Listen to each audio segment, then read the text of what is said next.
મિત્રો, મારું નામ પાર્થ વઘાસિયા. આજે આપણે ધોરાજી નગરપાલિકાના મુદ્દા પર ચર્ચા કરવાની છે. જે અમે એક નવું હપ્તારાજ લઈ આવ્યા છીએ. આ તો વર્ષોથી ચાલુ છે.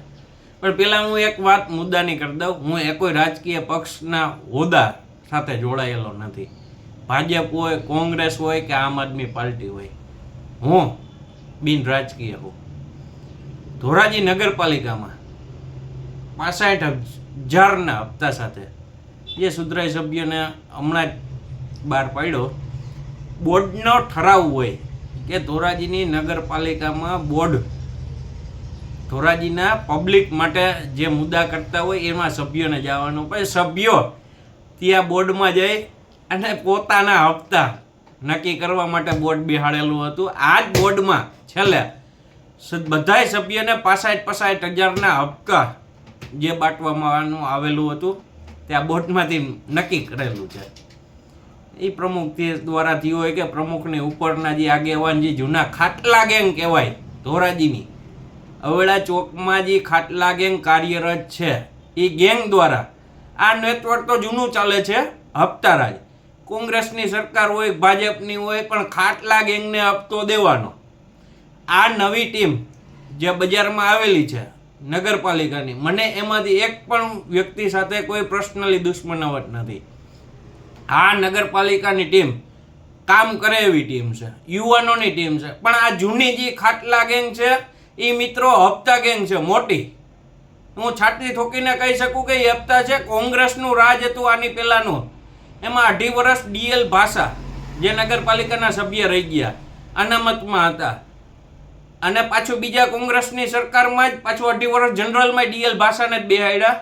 એ લલિતભાઈ હપ્તા નેટવર્ક ગોઠવીને બેહાડ્યા હોય જે હોય ત્યાં, એમાં મારે નથી પડવું, પણ બેહાડ્યા હતા હપ્તા રાજથી જ. આ નેટવર્ક જે ભાજપ કોંગ્રેસ બે દ્વારા ચાલે છે. ભાજપની સત્તા હોય તો કોંગ્રેસવાળાને હપ્તા નેટવર્કને જડે છે, કોંગ્રેસની હોય તો ભાજપની ઓફિસે કાર્યાલય ફંડમાં દેવા પડે છે. અને કોંગ્રેસની સરકાર હતી ત્યારે તો 25,000નો જ હપ્તો હતો ભાજપ કાર્યાલય, અને સભ્યોનો બિચારાનો નાનો નાનો હપ્તો હતો. પણ આ તો ભાજપની સરકારે તો મોટા હપ્તા ચાલુ કર્યા. કોંગ્રેસના જેવા સભ્ય 5,000 માંડીને 10,000 કે એવા જ હપ્તા હતા. બહુ જાજા બિચારાઓને હપ્તા નહોતા દેતા. પણ આ તો નવી બોડી આવી, કામ કરવા દેવા નથી, પ્રજાના લક્ષીને વિકાસને કરવા દેવા. ખાટલા ગેંગ એ જ આ મોટું નેટવર્ક ચલાવે છે. હપ્તા રાજ ખાટલા ગેંગે પેદા કરેલું છે. ધોરાજીમાં બધાય જાણે છે, પણ કોઈ બોલવા રાજી નથી. પણ અમારા જેવા કોક હોય એવા અપલખણા એ બોલે રાખે, આવે બજારમાં ક્યારેક ક્યારેક. પણ આ નેટવર્ક ખાટલા ગેંગે 2007માં વિઠ્ઠલભાઈ ચૂંટણી લડ્યા ધારાસભાની, ત્યારે અમુક એફઆઈઆર કરાવી હતી ખોટી. એના સંબંધે અમારે થોડીક ચર્ચા કરવી છે. ખાટલા ગેંગને ખબર ન હોય કે એફઆઈઆર છે. એના સંબંધે જ હું બહાર આવ્યો છું. ત્યારે અમારી ઉંમર નાની હતી. પણ આ બદલો લેવા તમારું જે નેટવર્ક હતું એ હવે બહુ પૂરું થવાની એની ઉપર છે. એટલે પ્રેમથી ખાટલા ગેંગ હપ્તા બંધ કરો. હવે નિવૃત્તિ જાહેર કરો. અને જે નવી પેઢી આવી છે ભાજપની, એ કામ કરે એવી પેઢી છે, એમાં તમે હપ્તારાજ બંધ કરો. આ હપ્તારાજ તમારી જ ઓફિસેથી નેટવર્ક ચાલુ છે. અને વોર્ડ નંબર 5ના સુધરાઈ સભ્ય જે મારી નજર સામે 65,000નો હપ્તો લેતા પકડાણા છે, એને હિસાબે હું જાહેર કરી શકું છું 65,000નો હપ્તો દીધો છે.